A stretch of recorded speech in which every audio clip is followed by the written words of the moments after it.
En primer lugar, muchas gracias por estar en esta clase. Ya dijimos que si había personas interesadas, haríamos en este mes de julio 2 clases. Entonces hoy tenemos una y dentro de 14 días, bueno, hoy es miércoles, ¿no? Bueno, aquí nos hemos equivocado. Miércoles 8 de julio, dentro de 2 semanas habrá otra clase.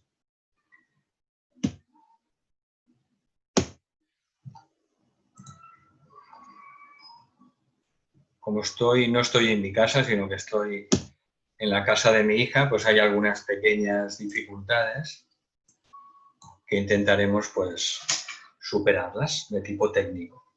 Bien, hoy vamos a hablar sobre la naturaleza del alma en la lección 5.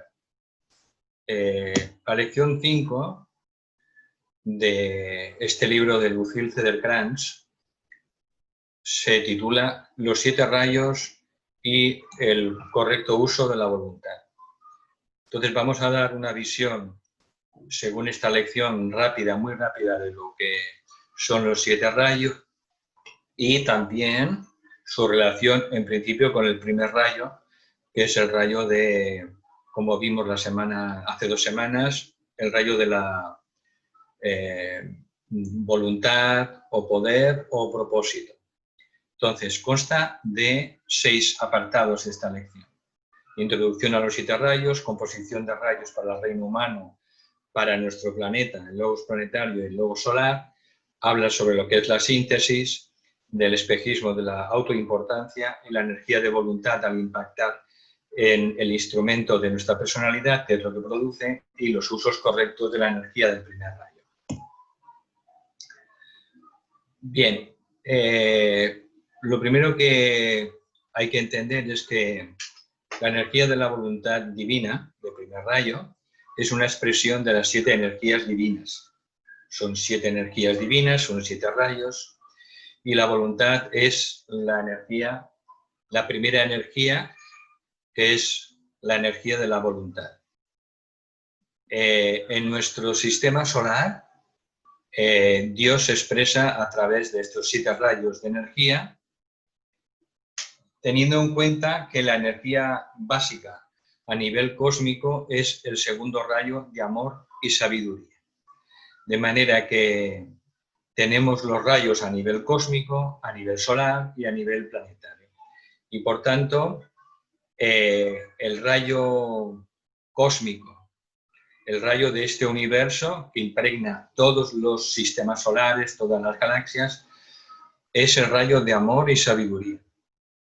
De manera que todo lo que hay por debajo de este rayo cósmico, de alguna manera, tiene la energía de ese segundo rayo de amor y sabiduría. Los 3 aspectos de la divinidad que vimos ya en lecciones anteriores, que vimos que eran espíritu, materia y la unión y el fruto de la unión del espíritu y la materia, que es la consciencia o la luz o el alma, estos 3 aspectos de la divinidad se manifiestan como 3 frecuencias de energía que se definen como los rayos cósmicos de voluntad y poder divinos, el rayo cósmico de amor, sabiduría divino y el rayo cósmico de inteligencia divina.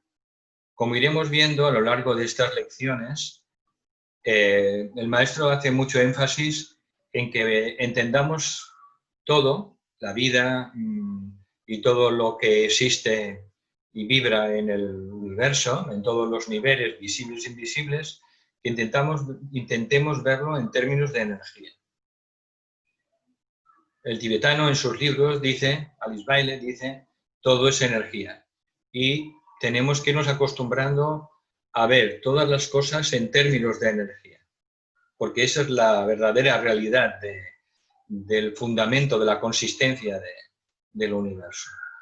Por tanto, estos 3 aspectos de la divinidad, espíritu, materia, conciencia, se manifiestan como los 3 rayos de aspecto que se llaman los rayos cósmicos de voluntad y poder divinos, amor, sabiduría divino e inteligencia divina. Y a su vez estos 3 rayos de aspecto cósmico se diferencian en 4 frecuencias menores que se llaman los rayos de atributo, en este caso son los rayos cósmicos, de armonía, el rayo cósmico de definición o ecuación cósmica, también conocido como el rayo de la ciencia, el rayo de la ideación o de devoción o idealismo, y el 7º rayo de ley y orden divino. Si hacemos una comparación entre los nombres de los rayos cósmicos y los rayos que conocemos a través de la literatura, sobre todo Alice Bailey, veremos que hay algunas diferencias, no se llaman igual que el tibetano habla del 4º rayo, que veis que pone armonía a través del conflicto. Eso, de armonía a través del conflicto, es el rayo cósmico del planeta. ¿Por qué? Porque tenemos conflicto, tenemos desarmonía, tenemos fricción, tenemos dolor, y por tanto, cuando leéis en los libros del tibetano el 4º rayo, ¿cómo se define? Lo define como el rayo de armonía a través del conflicto. Pero es porque el conflicto forma parte de nuestro logos planetario y de todos los seres que en él vivimos. Por tanto, a nivel cósmico no existe ese conflicto. Por eso los nombres que da son distintos. Son parecidos, pero no son iguales. Por eso, si hacemos la comparación, veremos que los denomina de una manera algo distinta. Por tanto, el 4º rayo es de armonía, el 5º le llama de definición o ecuación cósmica, el 6º de ideación y el 7º de ley y orden divinos. Esa es la introducción para los 7 rayos. Quien quiera más información, pues puede acudir al primer volumen y el segundo volumen de Alice Bailey, de los 7 rayos, que son los 2 volúmenes de psicología esotérica. Luego, el maestro Saint Germain, a través de Lucille, pues da una serie de informaciones que sí que coinciden con lo que ha expuesto Alice Bailey en sus libros, pero da alguna otra información pues ligeramente distinta. Ya la vamos a verlo. Dice, cualquier sistema solar encarna uno de los 7 rayos mayores. Es decir, aunque existen 7 rayos, nos dice aquí que los sistemas solares no encarnan uno de los 7 rayos, sino uno de los 3 rayos mayores, que son los rayos de aspecto, de voluntad, de amor o de inteligencia activa. Ocurre algo parecido con nuestra mónada. Nuestra mónada pertenece a uno solo de los 3 rayos mayores. Nuestra mónada no pertenece a los 7 rayos, sino a uno de los 3 rayos mayores. Nuestra alma sí, que pertenece a uno de los 7 rayos, pero nuestra chispa divina no. Y algo parecido, en una proporción mucho más extraordinaria, ocurre con nuestro sistema solar. Bien, en el caso de nuestro sistema solar es un sistema solar de segundo rayo, de forma parecida a como es el universo. El universo pertenece al segundo rayo cósmico de haber sabiduría, y nuestro sistema solar pertenece también al rayo de amor y sabiduría, que es el segundo rayo. Y por tanto, la lección que está aprendiendo nuestro logos solar es el amor cósmico. Él está aprendiendo pues su siguiente lección, de forma parecida como la que tenemos que aprender nosotros. Nosotros estamos aprendiendo a funcionar como almas y tenemos que pasar de los rayos de la personalidad a los rayos del alma. Y estamos aprendiendo nosotros a funcionar de manera correcta con el rayo del alma. Pues lo mismo ocurre con el sistema solar. Está aprendiendo el amor cósmico, que es hacia lo que él aspira. Los logos planetarios de nuestro sistema solar sí que encarnan cada uno de los 7 rayos. En el caso de nuestra Tierra, es importante saber que nuestra Tierra pertenece al 3er rayo de inteligencia divina, al 3er rayo mayor, al 3er rayo de aspecto, el de inteligencia divina. Por eso dijimos en lecciones anteriores también que existe una relación muy estrecha entre nuestra Tierra de tercer rayo y la humanidad, que es la encarnación del centro laríngeo de tercer rayo en el planeta. Recordar, Shambhala simboliza el primer rayo, Shambhala con los Kumaras, la jerarquía, el corazón, el segundo rayo, y la humanidad representa el centro laríngeo, que también es el tercer rayo. Por tanto, nuestro logos planetario, la Gaia, intenta expresar el amor, pero a través de la actividad inteligente, nuestro planeta. Para una mayor aclaración, dice que los rayos planetarios mayores, hablamos del rayo, los rayos de nuestro planeta, se definen de la manera siguiente, porque veremos que todos están teñidos, lógicamente, por el segundo rayo de amor del sistema solar. Por tanto, los rayos planetarios de nuestro planeta, de Gaia, se definen como primer rayo, la voluntad de conocer el amor en su aspecto más elevado. Segundo, el amor a la sabiduría. Tercero, la inteligente aplicación de la mente en el amor. Vais viendo que todo está matizado por el amor, porque nuestro planeta, el logos planetario, está dentro, vivimos, nos movemos y tenemos nuestro ser dentro del logos solar, que es amor, está regido por el rayo del amor. Por tanto, los 4 rayos menores se definen como el equilibrio de los pares de opuestos para producir armonía a través del conflicto o del caos en nuestro planeta. Los 4 rayos menores es el siguiente, la aplicación de la inteligencia en el conocimiento concreto y la ciencia, que sería el 5.º rayo. El 6.º sería la devoción a un ideal y el 7.º rayo, orden, el rayo que trae el orden a través de la ceremonia y el sacrificio.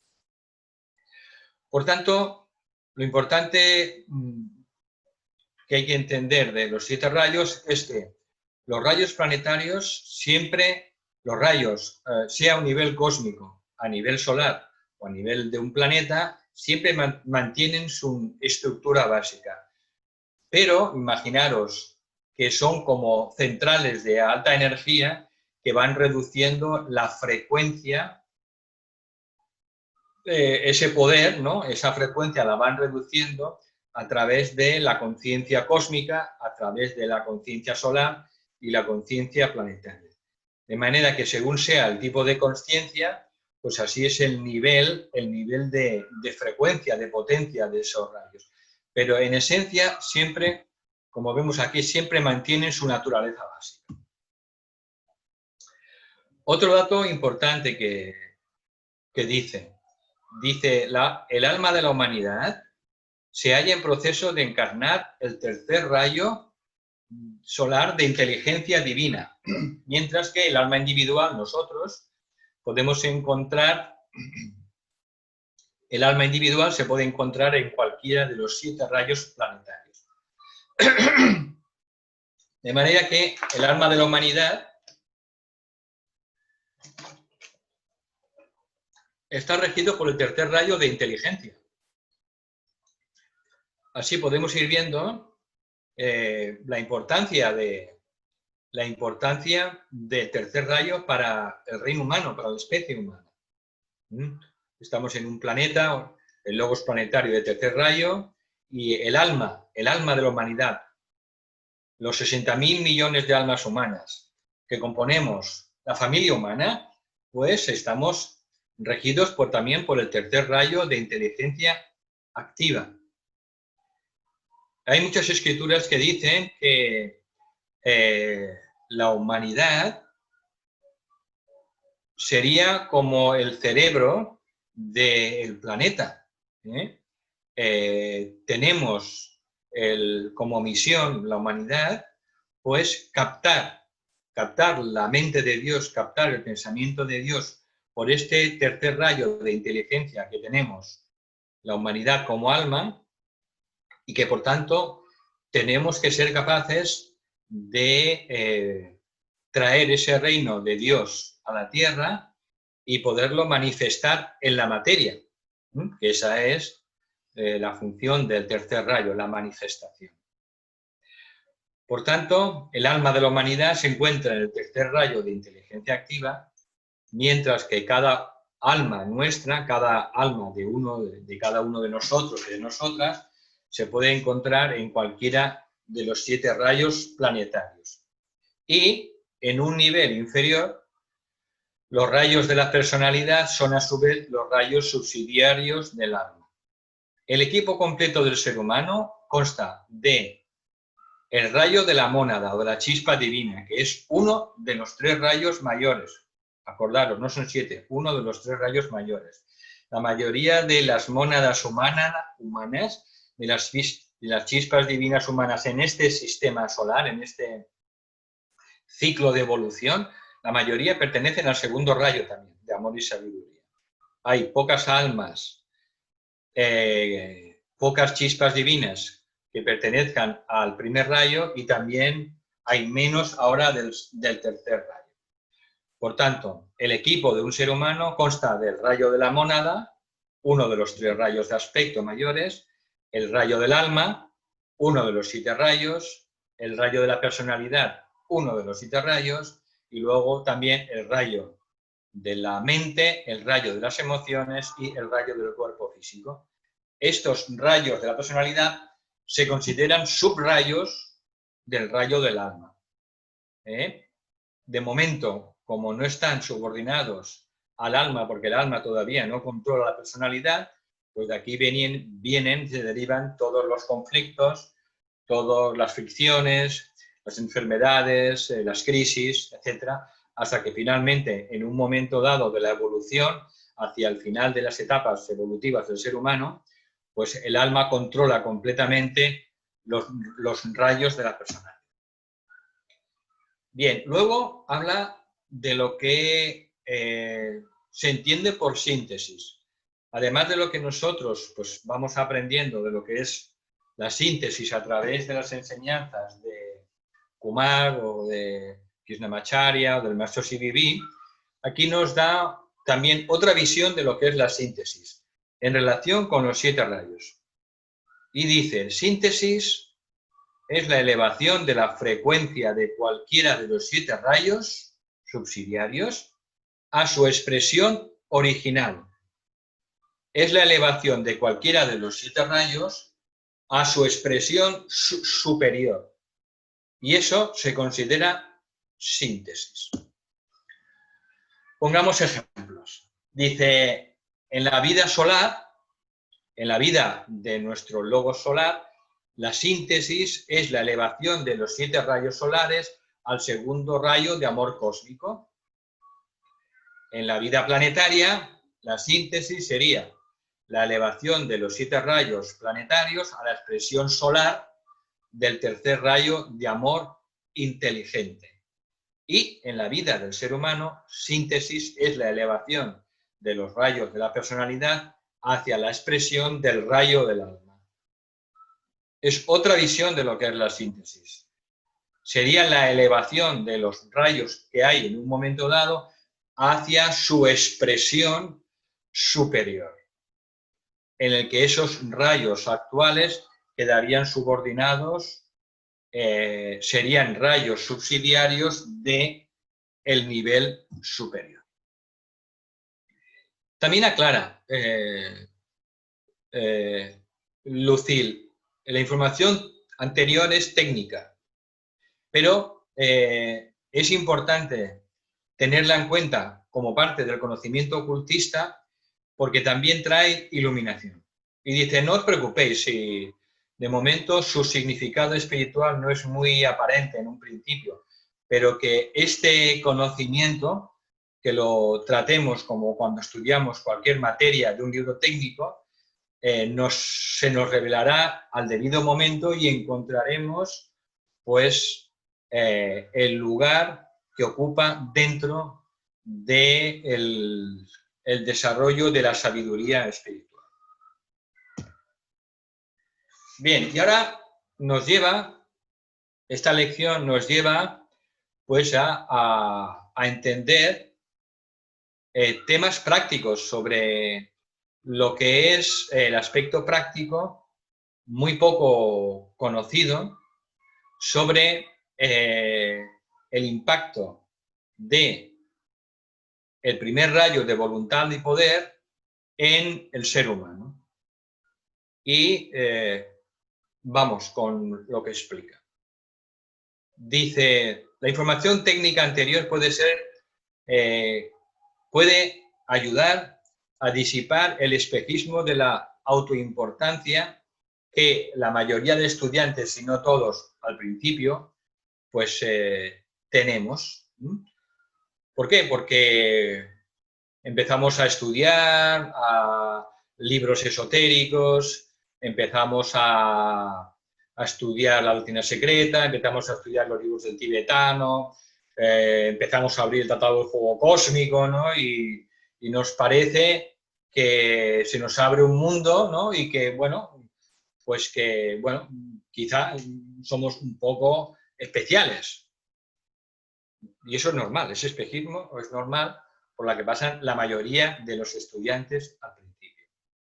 Entonces nos dice, bueno, pues que todos al principio tenemos este espejismo de la autoimportancia y que por tanto entendamos que si el logos solar mismo está evolucionando hacia la conciencia cósmica y que el logos de nuestro planeta, el ser en el que vivimos, nos movemos y tenemos nuestro ser, el ser cuya conciencia es capaz de saber cuando una simple hoja de un árbol cae al suelo, y lo sabe, en cualquier parte del planeta, y lo sabe, y que nuestro propio logos planetario está evolucionando hasta la conciencia solar, pues que si ellos evolucionan, pues que nosotros estamos en un nivel parecido a ellos, simplemente evolucionando, y que por ello no nos tenemos que creer que somos diferentes ni distintos a los demás. Ni somos superiores a los demás, ni tenemos por qué sentirnos inferiores a los demás, ni diferentes. Somos iguales a los demás. Bien, entonces, ese entendimiento, a medida que se profundiza en el tema de los rayos, pues dice que sitúa al aspirante en su correcto lugar. Primero, elimina el sentido soberbio de su ego, porque se da cuenta de que todos los seres, en todos los niveles de evolución, por elevados que sean, todos estamos evolucionando y por tanto, pues no tenemos que tener ningún tipo de soberbia, ni orgullo, ni creernos especiales. Por tanto, nos da también nuestro verdadero sentido de proporción. A veces, esos espejismos que tenemos es porque hemos perdido un poco el sentido de la proporción. Entonces, somos seres humanos que estamos atravesando por la etapa evolutiva humana. Antes fuimos animales y cuando acabe esta etapa de evolución humana empezará nuestra evolución superhumana, y que todo esto es natural, normal, dentro del proceso evolutivo, dentro de la ley de evolución. Acordaros de las 3 leyes importantes, esenciales, que vimos al principio de las clases. Hablamos de la ley de evolución, ayudada por la ley de reencarnación, y la ley de causa y efecto, la ley del karma. Y entre estas 3 leyes, pues van ayudando a todos los seres vivientes, a todos los seres, sin excepción de todos los reinos, a ir evolucionando y dando esos pasos progresivos. Y luego, pues también este entendimiento un tanto técnico de los rayos, pues nos ayuda a trabajar humildemente para alcanzar nuestra meta evolutiva. Siempre para tener ese sentido de correctas proporciones, lo que hay que preguntarse es ¿dónde estamos ahora, evolutivamente hablando, y cuál es nuestro siguiente paso a dar? Esa es la pregunta fundamental que tenemos que hacernos a menudo. ¿Dónde estamos? ¿Estamos en el sendero? Está claro que estamos en el sendero, si no, no estaríamos aquí, estaríamos haciendo shopping, en el cine, yo qué sé, Sin embargo, estamos intentando asimilar la sabiduría, llevar a la práctica, porque intuimos que somos mucho más que la personalidad, que somos un alma inmortal. Entonces, bueno, pues este entendimiento nos va ayudando a entender poco a poco de que, bueno, estamos ahora dentro del reino humano y que luego continuaremos siendo algo más que humanos. Y eso, pues, es algo natural, forma parte del proceso natural de la evolución. Y por tanto no nos tenemos que creer diferentes ni especiales. Cuando el ser humano comienza a vislumbrar la visión de su alma y empieza a ser impresionado por primera vez por la sabiduría del alma, pues la reacción natural en la mayoría de todos los aspirantes, y a veces también en los discípulos o discípulas en probación, pues es una reacción egocéntrica. Nos pensamos que somos un poco diferentes al resto de la humanidad, como ya puedo leer los libros de Alice Bailey o la doctrina secreta o puedo leer el fuego cósmico, pues nos creemos que somos, bueno, un poco diferentes de los demás. Y eso, bueno, forma parte del aprendizaje y forma parte de la superación de lo que hemos visto antes del espejismo de la autoimportancia. Todas esas etapas iniciales, esas etapas de creernos separados de los demás o diferentes de los demás o mejores que los demás, pues todo eso con el tiempo se va colocando en su sitio de manera natural. Entonces, bueno, pues con el tiempo iremos viendo y vamos viendo que no somos ni diferentes ni somos únicos y que nadie está por encima nuestro ni estamos nosotros por debajo de nadie y que somos exactamente igual que los demás. Y estamos entendiendo que estamos atravesando una serie de experiencias en el sendero espiritual por las que ya han pasado otras personas antes que nosotros o están pasando en el momento hombres y mujeres por esta experiencia o otros que vendrán en el futuro. De manera que estamos entrando en una experiencia que cada hombre, mujer y niño del planeta ha compartido en el pasado, comparte en el presente o lo compartirá en el futuro a su debido tiempo. Y ahora, de manera un poco más concreta, vamos a ver, en esta lección explica cuáles son los efectos naturales del impacto de la energía de la voluntad en la personalidad. Cuando esta energía de la voluntad en el camino espiritual empieza a activarse, lógicamente cuando desciende hace un impacto primero en la mente, luego en las emociones y luego en el cuerpo físico. Y cuando hace poco a poco un primer y débil impacto en los tres cuerpos inferiores de la personalidad, pues produce ciertos efectos que hay que conocer y que todos o hemos pasado, o estamos pasando, o que pasaremos. En el momento en el que la energía de la voluntad impacta sobre la mente, sobre el cuerpo mental, el aspirante empieza a pensar en términos de posición de poder o de obtener una mayor influencia. Lo que hemos dicho antes, se cree pues, más importante que los demás o especial o diferente. Y en lugar de responder a las necesidades de las personas de manera natural, pues el aspirante se empieza a volver más consciente de sí mismo y de sus necesidades, ¿no? de satisfacer su ego, su personalidad, y entonces quiere ser alguien especial en sentido espiritual. Y esto es uno de los espejismos por los que pasan todos los aspirantes. Pero, al mismo tiempo, esa energía de la voluntad en la mente lo que hace es activar un impulso sincero, un impulso puro de prestar servicio al plan de Dios y también un impulso para disciplinar la personalidad. Hasta ese momento el aspirante no había sentido la necesidad de disciplinar la personalidad y a partir de ahí sí se da cuenta de que es la única manera, la personalidad, tiene que disciplinarse, como el jinete tiene que disciplinar y enseñar al caballo pues a caminar de manera adecuadamente, que no que sea siempre un caballo salvaje. Por tanto, pues empieza el aspirante a sentir esa necesidad de prestar servicio al plan divino y dentro de él pues existen esas dos motivaciones, dos energías. Este conflicto entre estas dos energías que proceden del impulso de la voluntad que proviene del alma, pues al principio produce confusión, cierta discordia dentro de uno, altos y bajos en nuestra manera de pensar, hasta que poco a poco esta confusión, estos conflictos entre esas dos energías, pues se resuelven y se superan.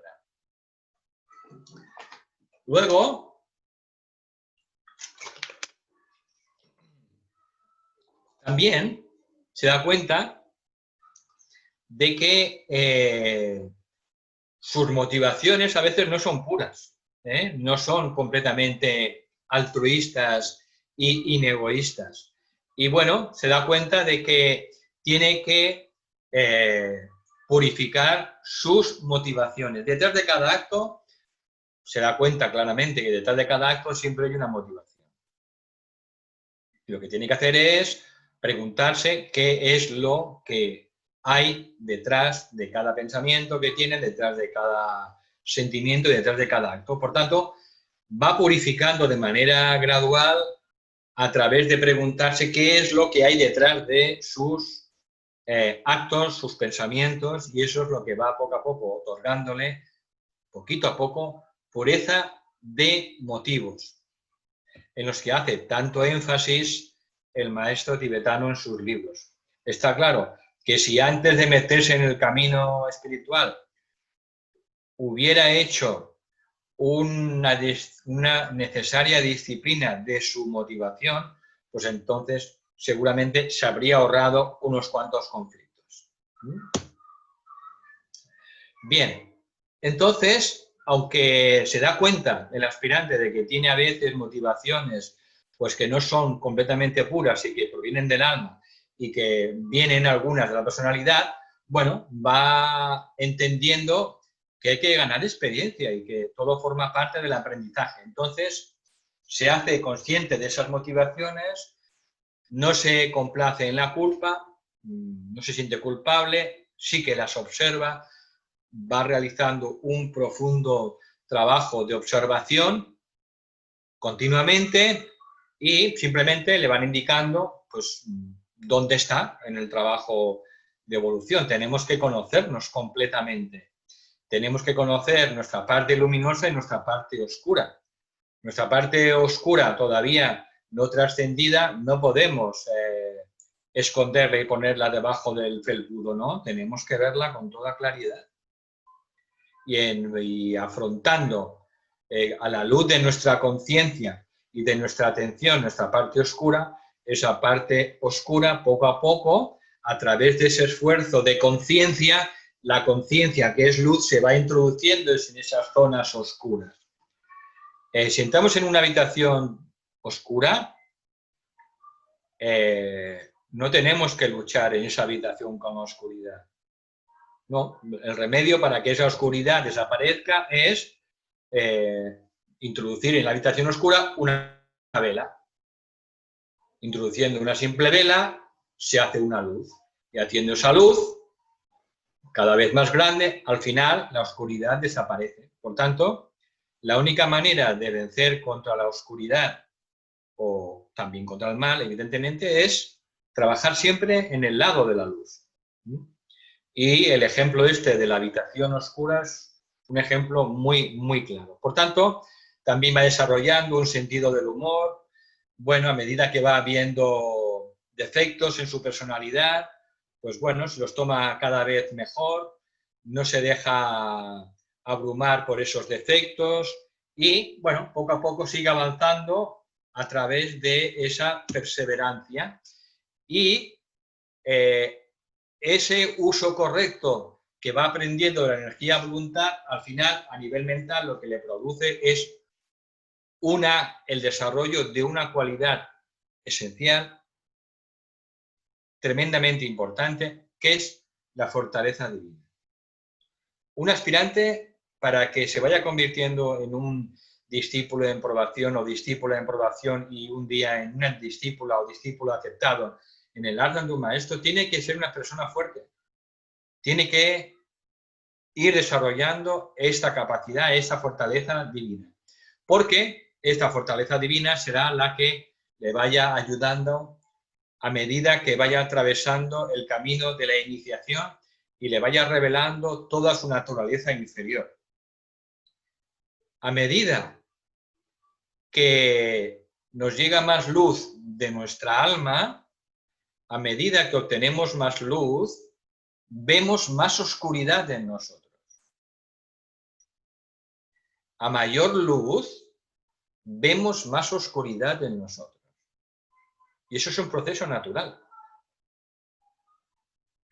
Si encendemos una bombilla de 220 voltios en una habitación, esa bombilla de 220 voltios da una sombra. Si encendemos una bombilla de 10.000 voltios en esa habitación, la sombra será mucho más grande.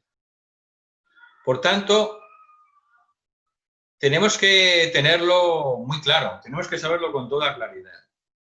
Que a medida que vayamos atrayendo más luz de nuestra alma, vamos a ver más zonas oscuras de la personalidad. Pero como también habremos desarrollado esa energía de la voluntad, esa fortaleza divina para afrontar estas cosas fruto de esa revelación, pues simplemente formará parte de nuestro entrenamiento espiritual. A medida que desciende entonces la energía de la voluntad y pasa de la mente a las emociones, pues produce un conflicto parecido. Es el conflicto entre deseo contra aspiración. Deseo de las cosas de los tres mundos, los deseos de los sentidos, contra esa aspiración que sentimos para que el alma pueda controlar nuestra vida. Bueno, pues produce también ese conflicto cuando la energía de la voluntad del primer rayo pasa al cuerpo emocional. Entonces, la manera como se puede ir superando el deseo es simplemente amando, activando la voluntad de amar. Las emociones, los deseos, no se pueden reprimir, porque eso produce enfermedad. No se pueden inhibir. Entonces, la única manera de transmutar esos deseos en relación con la materia y los tres mundos, pues es simplemente amando más, activando esa voluntad de amar. Y eso es lo que dice el maestro, diciendo que tenemos que inundar en todas las situaciones de nuestra vida, en todas las 24 horas, pues el amor que hay en nuestra alma y ese amor que hay en nuestra alma es un reflejo del amor de la jerarquía y a su vez es un reflejo del amor del logos planetario y a su vez es un reflejo del amor de nuestro logos solar. Por tanto, a medida que vamos activando esta voluntad de amar e intentando que sea siempre el faro continuo en nuestra vida, pues dice que las aguas turbulentas del cuerpo emocional se van calmando, se van pacificando y esas aguas sucias del cuerpo emocional se van también transformando mediante la evaporación, se van transformando en las aguas limpias del cuerpo emocional, limpio, puro y cristalino. Y a su vez, entonces, esa persona, ese aspirante consagrado, ese discípulo, discípula en probación, pues entonces se va convirtiendo en alguien que, aunque no lo sepa, es un instrumento que lleva armonía cuando se relaciona con los seres humanos. En nuestra vida normal, pues vemos que cuando esa discípula o ese discípulo en probación se comporta de esta manera y activa esa voluntad de amar, pues allí donde está esa persona no hay conflicto. No hay conflicto, solo hay armonía. Y las personas buscan a esa persona. No saben que es una persona que está en el sendero espiritual de manera consciente, pero se sienten a gusto con esa persona. Buscan a esa persona. ¿Por qué? Porque lo que hace es transmitirles armonía dentro de sus cuerpos. Se convierte como en un imán, en pequeño. Y ese discípulo o discípula en probación pues se convierte, por tanto, en un imán armonizador dentro de la vida de los demás. Y por eso también se convierte en un instrumento magnético. Atrae a las personas que tienen que ser armonizadas y curadas. Se convierte en un imán atractivo. Y el discípulo o discípula en probación sabe que esas personas que llegan a su vida las ha traído el alma, el maestro, Dios. ¿Para qué? Para ayudarlas a que tengan ese equilibrio y esa armonía en sus cuerpos para que desde ese nivel un poco más elevado puedan dar su siguiente paso evolutivo. Bien, vamos ya a ir terminando la clase.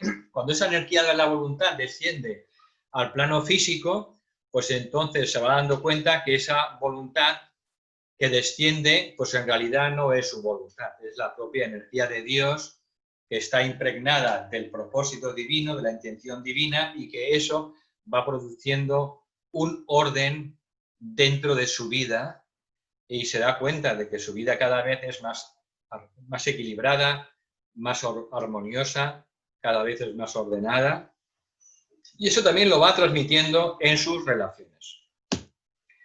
Bien, ya para terminar, los usos correctos de la energía de primer rayo, pues son 4. El periodo de probación en el que está el discípulo, pues esa energía de la voluntad, pues le ayuda a descubrir poco a poco y a conocer el plan divino. Y esto, pues lo hace de manera natural a través de la disciplina que impone a la personalidad, a través de la disciplina que imponemos a los 3 cuerpos, a través de la meditación, el estudio y la continua observación de la vida y de nuestro funcionamiento de los cuerpos, pues poco a poco empieza a conocer cuál es el plan divino y cuál es su papel dentro de ese plan, su pequeño papel dentro de ese plan, que suele estar ese servicio dentro de uno de los 7 rayos, en relación sobre todo con el rayo del alma. Entonces, también se da cuenta de que cada vez su personalidad se va adecuando cada vez más para servir al plan de Dios de manera consciente, y esto lo hace sometiendo a la personalidad a la disciplina. La personalidad necesita disciplina. Como un caballo necesita disciplina. Si no se le enseña, pues será siempre un caballo salvaje. Entonces, necesita entrenamiento, y ese entrenamiento disciplinario, pues lo impone de manera natural nuestra propia alma a la personalidad. Luego, también esa cualidad del alma, pues va siendo cada vez parte suya de una manera mayor, pues a través de la aspiración. El discípulo o la discípula en probación siente cada vez que tiene una mayor aspiración, es como una llama que una vez que se enciende ya no se puede apagar, y a través de esa aspiración, pues la vida misma, el alma mismo, pues va haciendo que a través de esa aspiración vaya conociendo a gente que le pueda ayudar dentro del camino espiritual, que le lleguen libros a su vida, que tenga sueños, que tenga inspiración, que tenga intuiciones, y poco a poco, a través de esa aspiración, va atrayendo las situaciones que le van a ayudar a dar el siguiente paso en el sendero espiritual. Y finalmente, pues siente un impulso sincero de realizar actividades de servicio, tanto en niveles mentales como en niveles emocionales y a niveles físicos. Entonces, pero se da cuenta de que eso tiene que hacerlo en el más estricto anonimato. Por tanto, intenta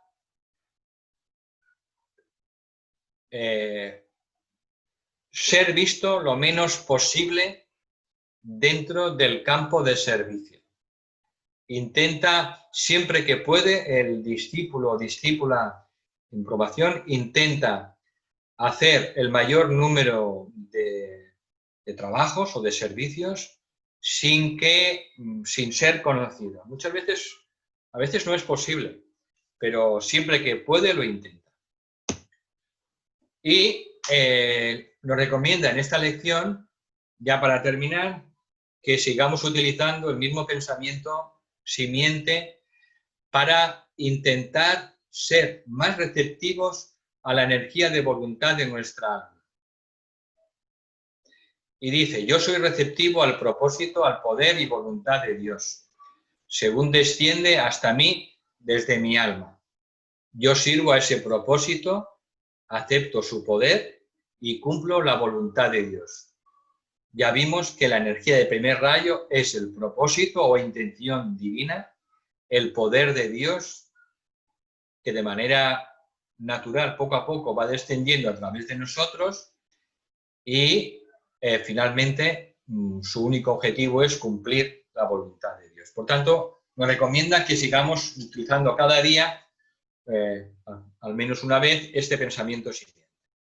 Bien, aquí llegamos a la conclusión de esta clase, que ha tenido una relación muy estrecha con el primer rayo y con la energía de la voluntad, y cómo se va desplegando en nuestra vida y los impactos que va produciendo, los espejismos también que nos va produciendo debido a nuestra propia ignorancia y a nuestra propia falta de evolución.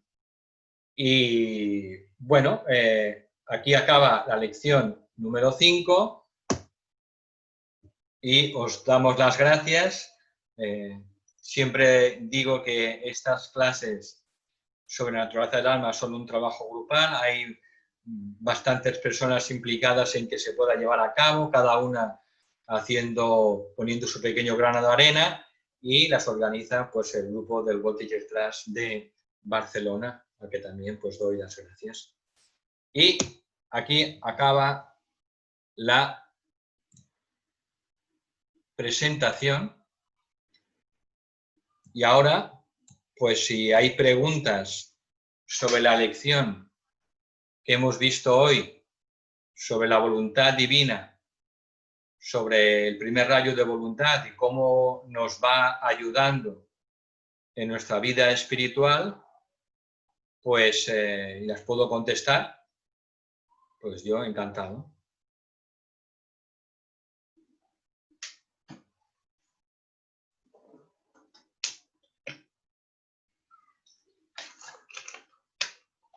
Tienes el micro cerrado, Rosa. Vale, ya está. Gracias, Valentín. De nada. Recordaros que acabamos de colgar el PDF con el Power que ha estado explicado Valentín. Iniciamos el turno de preguntas. Valentín, ¿nos podrías explicar en pocas palabras cuál es el origen de los 7 rayos? Bueno, los 7 rayos son la propia divinidad, el Dios absoluto. Es decir, cuando viene a la existencia un universo, el Dios, el ser absoluto, el ser cósmico, la fuente de la que proviene todo, pues se manifiesta de 7 maneras diferentes. Siendo el rayo blanco puro, como ocurre con la luz refractada en un cristal, pues el ser absoluto, el ser divino, el ser universal, se refracta en 7 rayos, que serían las 7 cualidades, las 7 energías básicas, a través de las cuales se impregna todo el universo. Por tanto, todo el universo que está impregnado de la propia divinidad, a su vez está impregnado de los 7 rayos. Por tanto, no hay nada que no esté impregnado de los 7 rayos. Todo está impregnado, desde las galaxias a los mundos invisibles, los devas, los sistemas solares, los reinos de la naturaleza, los continentes, las ciudades, los chakras. Todo está impregnado de la energía de los 7 rayos en infinitas frecuencias que van descendiendo desde los rayos cósmicos a los rayos solares en un sistema solar, a los rayos del planeta, de un planeta en nuestro caso, y el rayo de nuestra mónada, el rayo del alma y el rayo de los cuerpos. De manera que todo está impregnado de las 7 energías básicas de la propia divinidad. Entonces, en la tradición cristiana se les llama los 7 arcángeles de Dios, que son su propia manifestación. Por tanto, es importante estudiar los 7 rayos, porque forma parte del entrenamiento de la jerarquía. Si no, estamos viendo una parte súper pequeñísima de lo que es la vida. Entonces, como tenemos que ver la vida en términos de energías, tenemos que ir aprendiendo a ver pues la vida en términos de los 7 rayos. Por eso tenemos que ir viendo los 7 rayos en todo, en las personas, ver los rayos, hemos hablado de los rayos de nuestro sistema solar, del planeta, de la humanidad. Tenemos que ir sintiendo cuál es el rayo de nuestra alma, de momento, el de la mónada queda muy lejos, y eso poco a poco lo tenemos que irlo percibiendo, irlo sintiendo, sobre todo en la manera como eso se expresa en nuestra vida. Entonces, el tema de los rayos es un tema esencial, fundamental en la vida espiritual. Y ha de llegar un día en el que el discípulo o discípula en formación se empiece a interesar de entrada en averiguar cuál es su propio rayo del alma, porque según cuál sea su rayo del alma, así será su verdadero servicio al plan de Dios. Si no, a veces damos palos de ciego, a veces no. A veces de manera inconsciente estamos llevando a cabo nuestro plan, nuestra misión en esta vida como almas, pero de una manera inconsciente, ignorante. Cuando uno conoce, intuye verdaderamente a través de los resultados de lo que producimos en la vida, cuál es el rayo de nuestra alma, entonces sumamos conciencia. Eso es lo que Kumar ha dicho muchas veces, la diferencia entre un místico y un ocultista. Nosotros tenemos que ser ocultistas, tenemos que enterarnos de todo, de la película. Por tanto, el tema de los 7 rayos es un tema importantísimo porque impregna todo. Impregna a la humanidad, impregna los ciclos de la humanidad, impregna la situación actual. Todo está impregnado de la actuación de esos 7 rayos. Y tenemos, por tanto, que un día u otro familiarizarnos con al menos lo esencial. Pilar Quiroga ha colgado en la lección anterior un resumen que ha hecho de hace algún tiempo, bastante extenso y creo que muy práctico sobre los 7 rayos. Yo os aconsejo que os bajéis, si no os queréis leer los 2 volúmenes de Alice Bailey, el primero y el segundo de los 7 rayos, pues que os bajéis este resumen que ha colgado Pilar Quiroga. Y hablaré con ella para que también lo cuelgue en la lección 5 de hoy. Entonces, es fundamental. Tenemos que ser ocultistas, además de místicos. El ocultista ya ha sido un místico. Pero ahora tiene que añadirle las cualidades del científico. Entonces, es un tema que hay que afrontarlo en un momento u otro de la vida espiritual.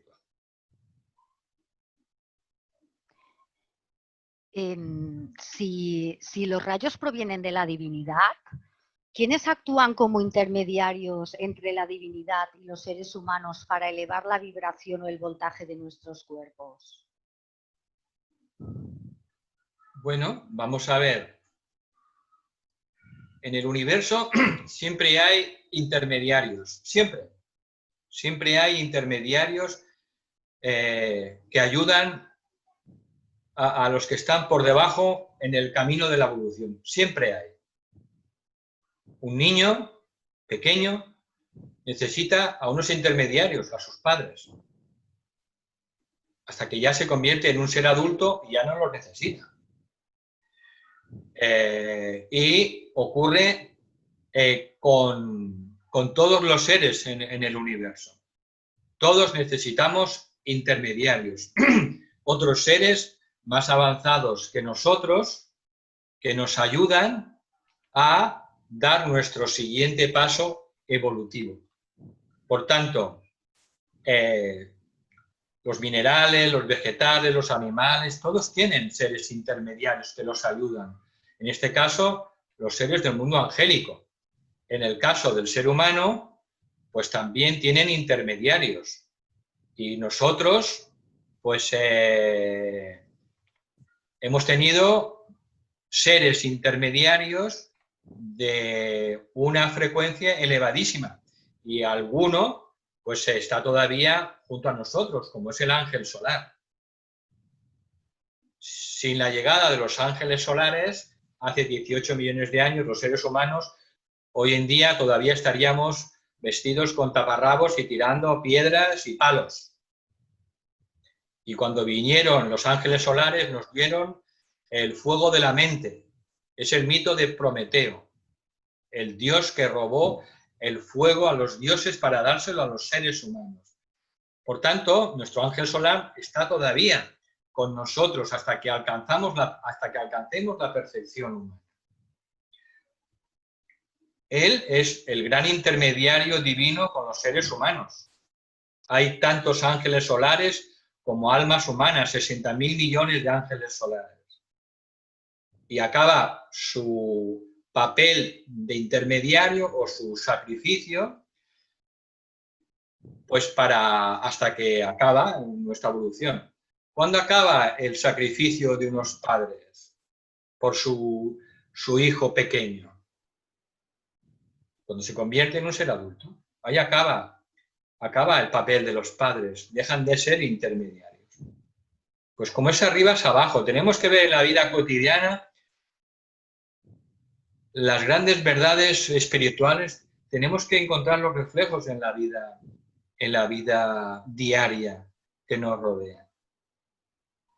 Entonces, todos tenemos intermediarios y nosotros deberíamos ser también intermediarios para el reino animal y los reinos inferiores deberíamos ser sus padres y sus madres, sus maestros, deberíamos cuidarlos como a hijos, cosa que no hacemos. Y de esta responsabilidad que no hacemos en relación con los reinos inferiores, que es cuidarlos, de aquí en gran parte se deriva el karma colectivo que ha acumulado la humanidad y en parte también se debe a la situación actual de la pandemia.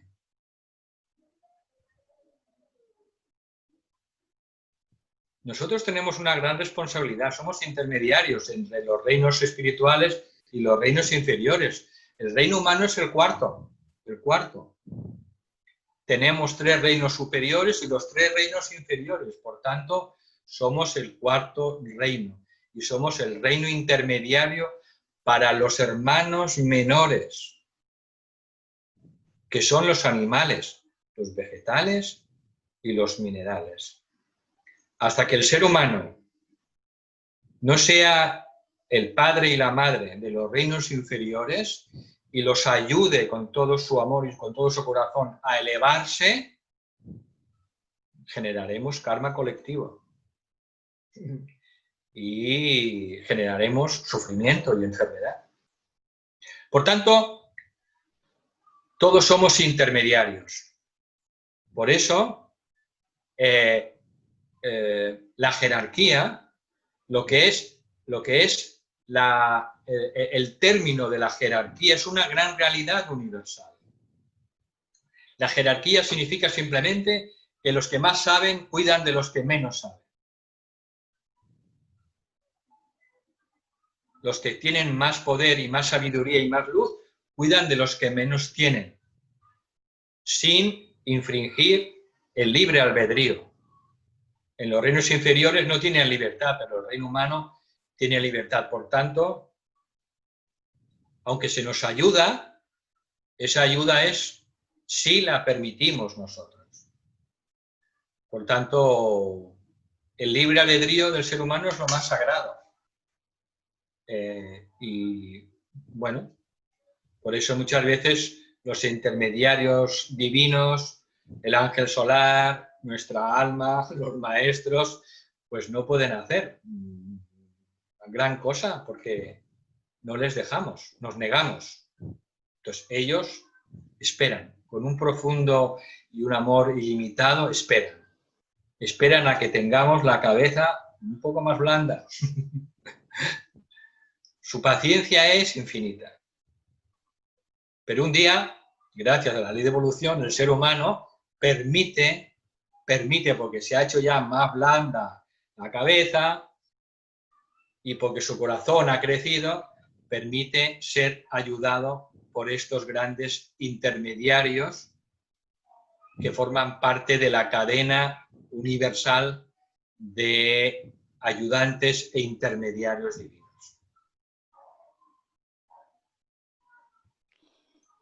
Valentín, ¿los ángeles solares tienen también un rayo determinado o son todos del mismo rayo?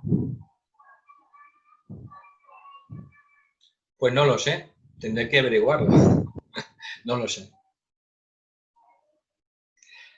Está claro que los ángeles solares han trascendido ya el rayo del alma.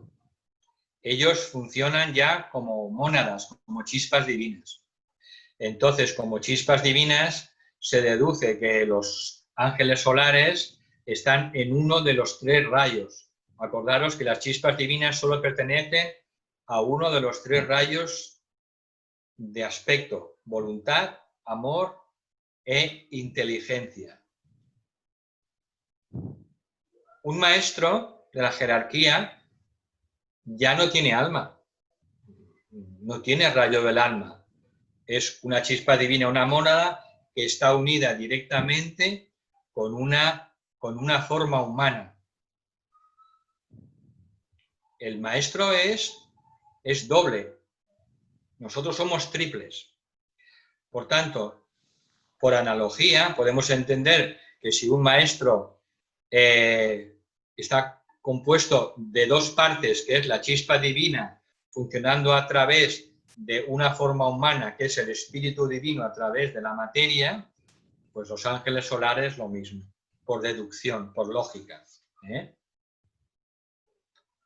Pero son temas ya muy técnicos y también, pues bueno, yo los desconozco. Eva nos pregunta, ¿puedes explicar qué significa que un rayo llegue a la expresión original o superior? Sí, vamos a ver. Lo más comprensible es entender cómo funciona un ser humano.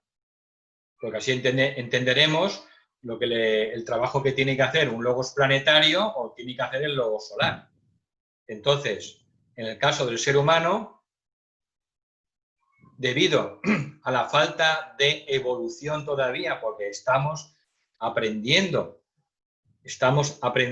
y en evolución, pues los rayos de la personalidad humana, el físico, el emocional y el mental, llega a un punto en el que se convierten en subrayos del rayo de la personalidad.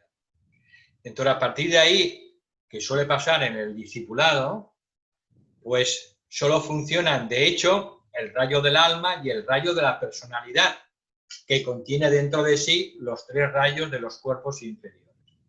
Entonces, en ese punto, el ser humano solo presenta todavía conflictos o fricción entre el rayo del alma y el rayo de la personalidad. ¿Por qué? Porque el alma todavía, debido a su proceso evolutivo, no ha llegado a controlar completamente el rayo de la personalidad.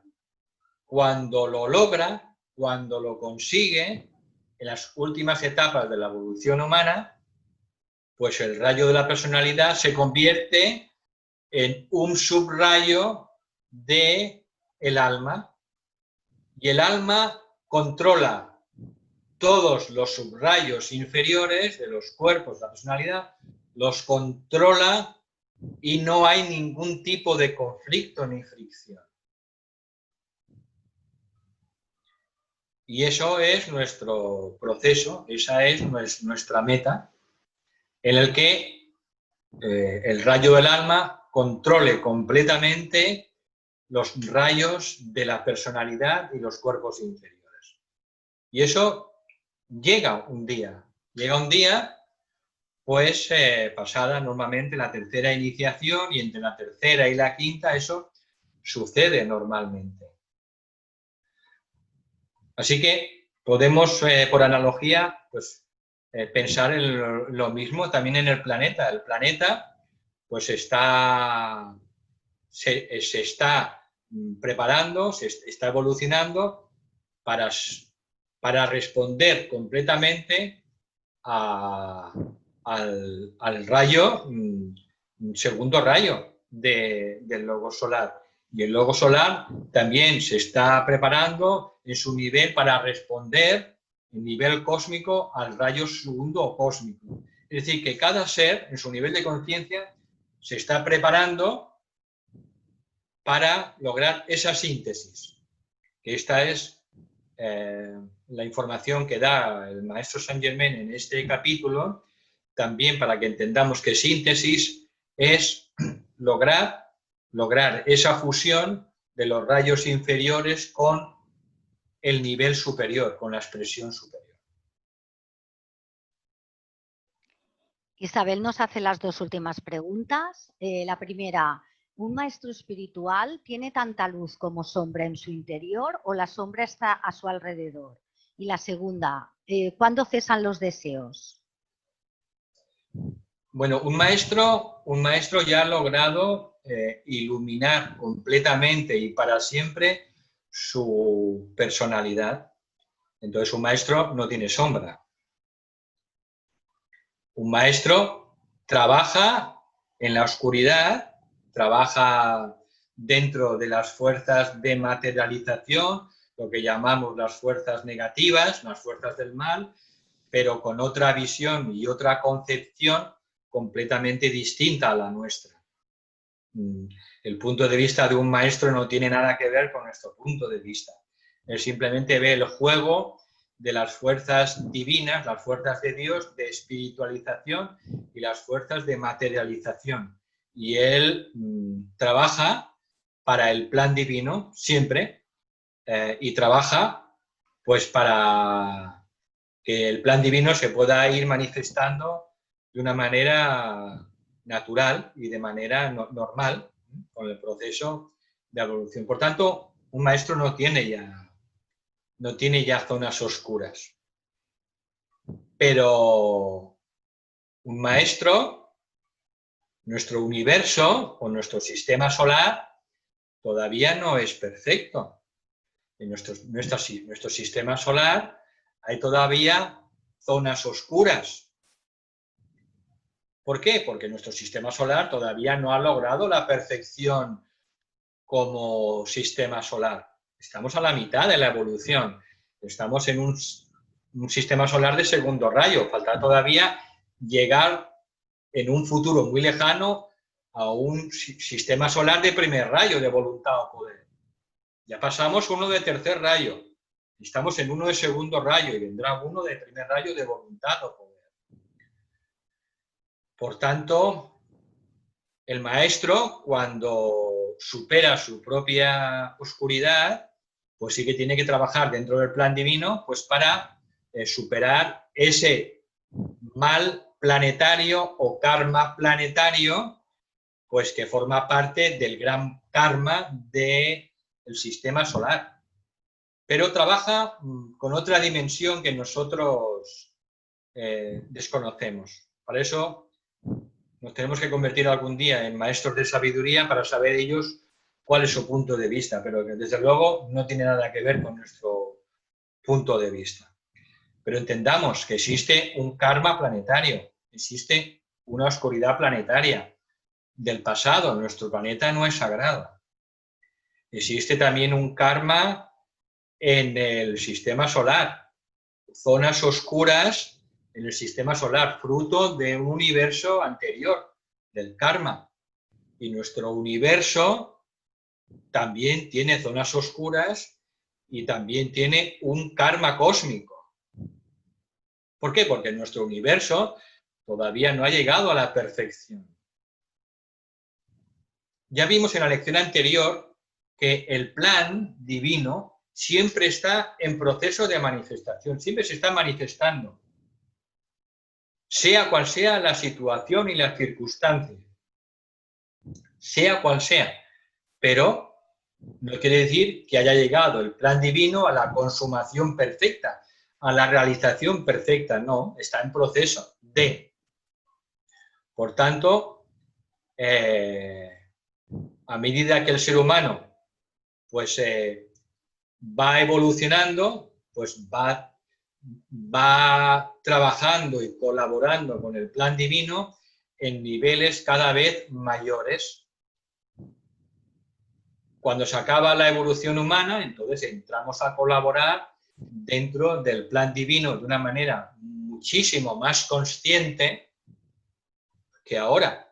Ojo, un maestro de la jerarquía no conoce todo el plan del sistema solar, no conoce todo el karma del sistema solar, no, porque todavía tiene que aprender y tiene que prepararse y tiene que evolucionar.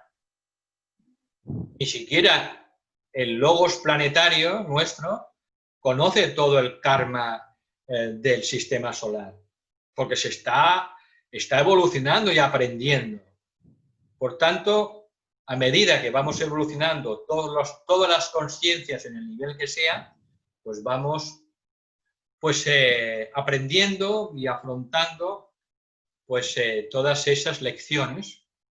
Y hay que verlo todo siempre como lecciones. Aprendizaje y lecciones.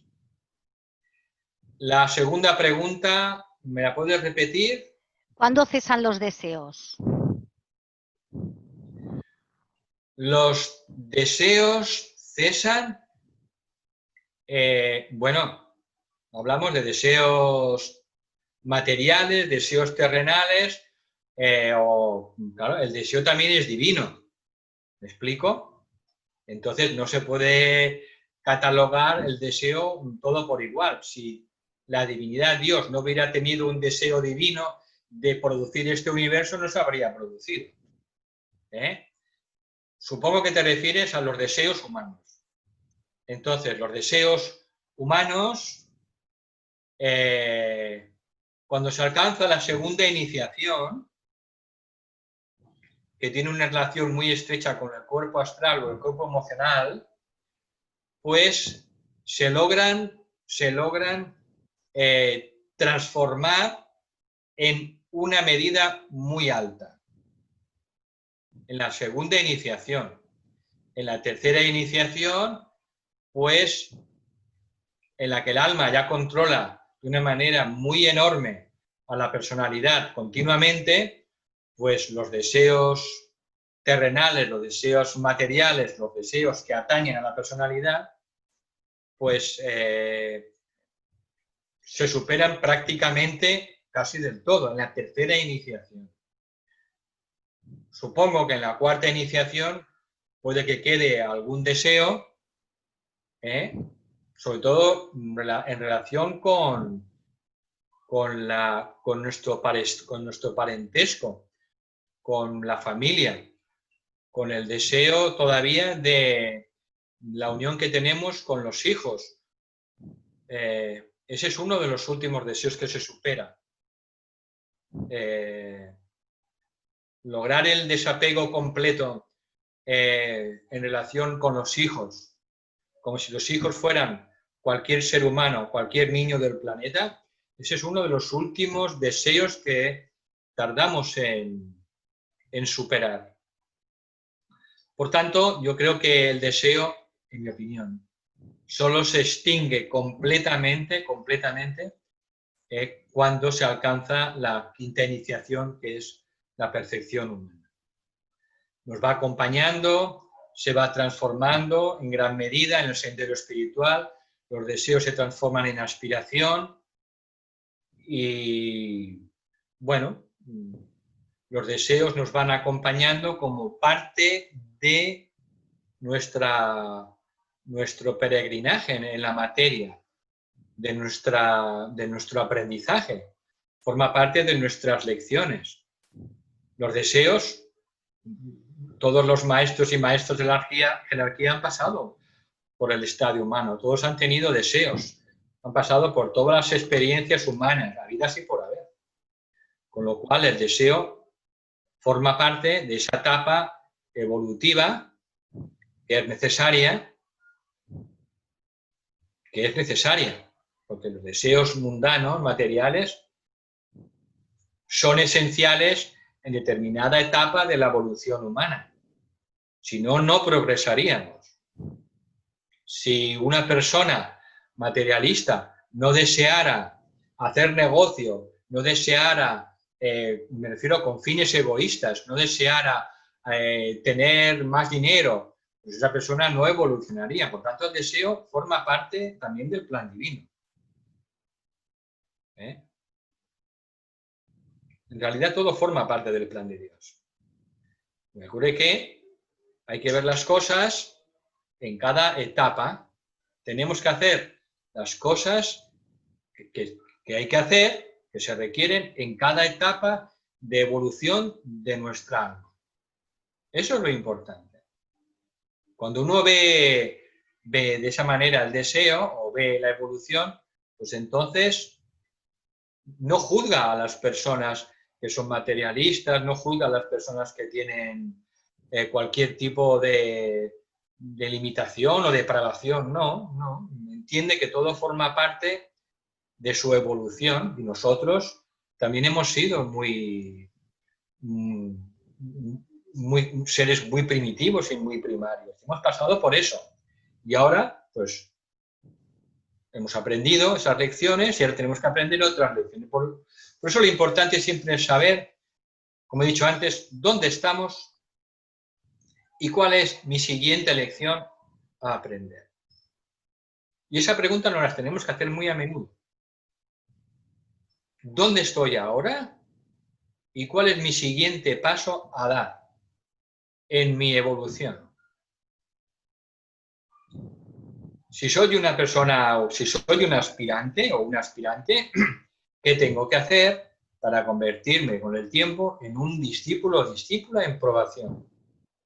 Y si yo soy una persona ya un discípulo o discípula en probación, comprometida, disciplinada y que está llevando a cabo actos de servicio de una manera natural porque entiende que es lo único que se puede hacer, cooperar con el plan de Dios, pues nuestro siguiente paso será convertirnos un día en discípulos y discípulas aceptadas, conscientes en el ashram de un maestro. De manera que todo son pasos naturales, pero sí que tenemos que, de vez en cuando, preguntarnos dónde estoy exactamente, no mentirnos, ser objetivos, dónde estoy y cuál es el siguiente paso a dar. Y en ese recorrido, pues irnos trabajando, irnos puliendo, ir evolucionando de la mejor manera posible, con el mayor sentido del humor posible. No tiene por qué ser el sendero espiritual, no tiene por qué ser un sendero áspero, un sendero de estar siempre serios, no hacer nunca bromas. No. Eso está equivocado. Es una visión equivocada. El maestro Siribi lo enseñó perfectamente. Entonces, y Kumar y todos lo han enseñado. Entonces, bueno, tenemos que aprender también a evolucionar de una manera lo más alegre posible, lo más relajada posible, lo más humorística posible. Porque la vida no se ha hecho para sufrir. La vida se ha hecho para evolucionar y aprender.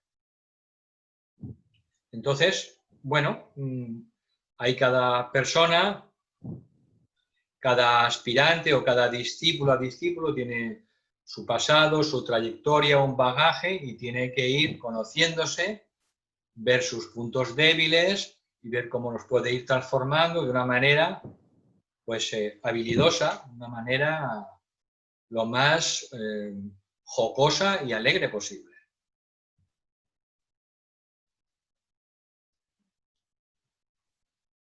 Muchas gracias, Valentín, y muchas gracias a todos por vuestra atención y por vuestras preguntas. Darle también las gracias a Manolo, que todas las semanas está aquí ayudándonos en la transmisión. Muchas gracias a todos. Gracias a todos y a todas. Muchísimas gracias.